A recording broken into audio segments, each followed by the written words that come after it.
Toronto, the city I'm proud to call home. A place where cultures and backgrounds coexist. From the bustling streets of downtown to the beautiful parks uptown, this city never rests. Living in Toronto means embracing diversity and being open to new perspectives and ideas. It's about finding balance between the fast-paced city life and the tranquility of nature.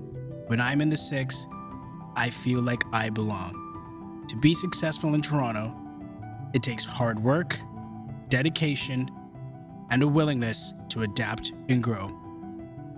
It's about being resilient in the face of challenges and consistently striving to be the best version of yourself. My name's Carl, and this is How to Make It in Toronto.